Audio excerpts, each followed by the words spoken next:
大家好，欢迎来到我的婚介所，我是丽姐，欢迎大家来听相亲故事，感谢大家的订阅。故事精彩的话，也可以打赏，请丽姐喝茶。哎呀妈呀，今天要给大家讲一个气死人不偿命的相亲故事。这事儿真是把我气得七窍生烟，差点没把我这个当红娘的给气到住院。事情是这样的，上周来了一位小姑娘，今年28岁，在某知名互联网大厂做产品经理，月薪3万往上，长得那叫一个水灵。这姑娘一进门就开门见山，丽姐，我要找台湾男生。我一听就愣住了，问她，为啥一定要台湾男生啊？这姑娘叫小美，她噼里啪啦说了一大堆。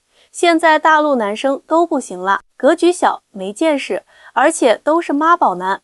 我闺蜜嫁了个台湾老公，超有钱的，开保时捷，住豪宅，每个月都能带她去国外玩。我听了直摇头，小美啊，你这想法可不对哦。台湾男生也是有各种类型的，不能一概而论。结果这姑娘打断我，丽姐您就别劝我了，我就要找台湾男生，最好是台北人，家里要有事业，年收入起码要200万新台币以上的。哦对了，身高要180以上，年龄不要超过35岁，长相的话最起码要像周杰伦那样帅了。天啊，我都快被这姑娘的要求给雷到了。但是本着服务至上的原则，我还是翻了翻资料库，还真让我找到一位台湾来的男士，叫阿伟，32岁，台中人，在大陆做贸易生意。我跟小美说，有个台湾男生倒是挺合适，要不要安排见个面？台中的啊，小美撇撇嘴，不是台。就这样，我安排他们在一家精致的咖啡厅见面。谁知道这一见面可就有意思了，且听我慢慢道来。那天我特意选了一家环境优雅的咖啡厅，还提前去踩点布置了一下。阿伟提前半小时就到了，人长得斯斯文文的，穿着得体，一看就是个靠谱的。结果好家伙，小美迟到了20分钟，一进门就开始挑剔。哎呦，这家店也太普通了吧！我闺蜜她老公都是带她去米其林餐厅的耶。阿伟倒是很有涵养，站起来微笑着打招呼，你好，我是阿伟，请问是小美小姐吗？对了，小美上下打量着阿伟，你怎么不像台湾人啊？台湾人不是都很潮很时尚的吗？我在一旁都听不下去了，这姑娘怎么回事啊？也太没礼貌了吧。但阿伟依然保持着微笑。现在台湾年轻人穿着确实都蛮时尚的，不过我平常工作要跑业务，就习惯穿的正式一点。小美又开始了，你是做贸易的对吧？生意很大吗？在台湾有几间公司啊？开什么车啊？这一连串的问题直接把阿伟给问懵了。我目前是做两岸食品贸易，规模不算太大，就是诚实经营哈。这样哦，小美明显兴致缺缺，那你一年能赚多少啊？在大陆有房子吗？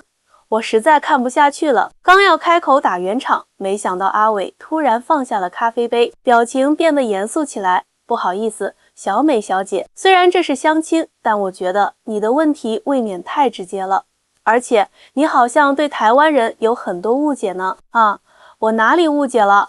小美，阿伟不慌不忙地说，首先，台湾人跟大陆人一样，也是普通人，不是你想象中那样个个都很有钱。其次，在台湾一般交往都是先看两个人是否投缘，价值观是否相符，而不是一上来就打听对方的财务状况。小美立刻炸毛了，哎呦，你这意思是说我拜金哦？我闺蜜嫁到台湾过得多好啊。她老公阿伟直接打断了她，不好意思，你那个闺蜜的例子并不能代表所有台湾人，而且以你这种看待婚姻的态度，就算真的嫁到台湾，也不见得会幸福。小美一听这话，脸都涨红了，站起来指着阿伟说，你这人怎么这样啊？我都还没说什么，你就教训起我来了。你们台湾人不是最会说话的吗？怎么这么直男啊？我赶紧打圆场，哎呀，大家先别激动，坐下来喝口茶。结果阿伟也站起来了，那个气场，哇，我看着都傻眼了。只见他不紧不慢地说，小美小姐，我觉得你的问题不是在找对象，而是在找提款机。在你眼里，台湾男生就只是有钱的代名词吗？我们也是有血有肉的人，也需要被尊重。而且我告诉你，现在台湾年轻人的生活压力一点都不比大陆小，房价高的吓死人，薪水也不像你想的那么高。你闺蜜嫁的可能是个富二代，但那是少数。大部分台湾年轻人都在勤勤恳恳的工作，想要买房子都要拼老命，哪有你想的那么好？小美被说的愣住了，但还是嘴硬。那我听说台湾男生都特别会照顾人，特别温柔体贴。阿伟冷笑一声，是啊，我们是比较会照顾人，但那是建立在互相尊重的基础上，不是让人当凯子的理由。你知道你这种想法让人多反感吗？把台湾男生都想象成有钱又好骗的傻子，这下小美可不干了。你说谁好骗？我这叫有眼光好不好？我闺蜜停。阿伟直接抬手制止了她，请你不要再提你闺蜜了。你知道你这样一直拿你闺蜜说事，显得你很肤浅吗？婚姻不是在比谁嫁得好，而是两个人要真心相爱，互相扶持。我在一旁连连点头，心想说得好啊，这阿伟不愧是读过书的人，这番话说得太在理了。小美被阿伟这一番话说得哑口无言，脸都气绿了。这时候她掏出手机，噼里啪啦打了一通电话。喂，小文啊，你老公现在在哪儿？你们不是说要请我吃饭的吗？就现在。对，我在元盛咖啡厅，你们快来。我一听就知道不妙，这姑娘八成是要叫她那个嫁入豪门的闺蜜来撑场面。果不其然，不到20分钟，咖啡厅门口就停了一辆红色法拉利，走进来一对夫妻，女的浓妆艳抹，浑身名牌，男的西装革履，却是一副成功人士的样子。小美立马换上一副笑脸，小文，阿泰哥，你们可算来了。那个叫小文的女人扫了一眼阿伟，撇撇嘴说，这位就是你说的台湾男生啊。哎，怎么看起来这么普通？阿泰，你说是不是？她老公阿泰推了推金丝边眼镜，看起来是比较一般。小美啊，你要找对象，阿泰哥可以帮你介绍几个台北的朋友，随便哪个都比他条件好。阿伟听到这话，不怒反笑，不好意思，请问你们是来给小美相亲，还是来打击人的？阿泰一听这话就不高兴了，小朋友，你这话是什么意思？我们台北人说话就是这么直接。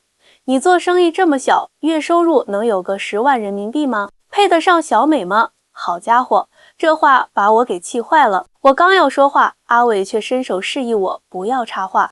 只见他站起身，不慌不忙地整理了一下衣领。阿泰先生是吧？我觉得你有必要了解一下现在的年轻人是怎么想的。第一，在台湾，我们最讨厌的就是这种以财富地位分人高低的势利眼。你说你是台北人，那你应该知道，现在台北年轻人最反感的就是这种趾高气扬的态度。第二，你说我配不配得上小美？请问你用什么标准来衡量？就因为我现在创业规模小，所以就当着大家的面羞辱我。我有手有脚，靠自己打拼，虽然现在收入不高，但起码是干干净净的钱。第三，你们这样炫耀攀比的态度，说实话让我觉得很可怜。真正有格局的人不会用这种方式来证明自己的优越感。这一番话说的我都想鼓掌了。阿泰的脸色变得很难看。你这是在教训我？知道我在台北开了多少公司吗？阿伟冷冷一笑，我不需要知道你开了多少公司，但我知道你们这样的行为只会让大陆人对台湾人产生更多误解。你们以为这样很威风吗？我告诉你，只会让人觉得台湾人势利、虚荣。小文听不下去了，喂，你这人怎么这样说话呀？我老公可是够了。阿伟的声音突然提高了8。你们以为有钱就了不起吗？你们这样的行为才是真正伤害两岸关系的罪魁祸首。你们让大陆的女孩子以为台湾男人都是有钱的凯子，让大陆的男人觉得台湾人都是势利眼。你们知道这种刻板印象对在大陆打拼的台湾人有多不公平吗？我在一旁看得目瞪口呆，这个平时温文尔雅的阿伟，此刻简直像变了一个人似的。但他说的每一句话都字字珠玑，说到了问题的关键。就在这时，咖啡厅里其他客人都被吸引过来了，有人还偷偷拿手机在录视频。阿泰夫妇的脸色越来越难看，小美也不知所措地站在那里，看到周围人的目光都集中过来，阿泰夫妇更挂不住面子了。阿泰涨红着脸说，走，我们不跟这种人一般见识。小美，你自己看着办吧。说完就拉着老婆往外走。小美这会儿也不知道该怎么办，站在原地踌躇不前。这时候阿伟转过身，对她说了一番让我这个当红娘的都感动的想鼓掌的话。小美，你是个很优秀的女孩，有自己的事业，也很漂亮，但是你太被表面的东西迷惑了。找对象不是为了攀比，不是为了跟闺蜜炫耀，而是要找一个真心爱你，能和你共同成长的人，你知道吗？你这样一直盯着台湾男生，觉得他们都很有钱，其实是对台湾人的不尊重，也是对自己的不负责。感情是不分地域的，重要的是两个人是否真心相爱，是否有共同的价值观。小美低着头，眼圈都红了。对不起，我确实太肤浅了，我就是被小文夫妻俩的生活迷惑了，觉得嫁到台湾就能过上那样的生活。阿伟摇摇头，你要知道，他们那样的生活不具有代表性。现在无论是在大陆还是台湾，年轻人都面临着很大的生活压力，与其幻想嫁入豪门，不如脚踏实地的找一个真心对你好的人。这时候，周围响起了一阵掌声。原来咖啡厅里的客人都被这一幕感动了，我看到有个老太太还抹着眼泪呢。后来这个视频在网上传开了，主题就是台湾诚实小伙怒对势利眼，点赞量高达几百万。评论区里两岸网友都在夸阿伟说得好，还有不少人反思，原来我们对对方的误解这么深。那天之后，小美性情大变，她主动给阿伟道歉，说要好好反省自己。至于阿泰夫妇，听说他们公司最近出了点问题，好像是做假账被查出来了。这下那些虚荣的面具可就都撕破了。作为一个从事婚恋工作多年的红娘，我想说的是，缘分是不分地域的，爱情也不该有偏见。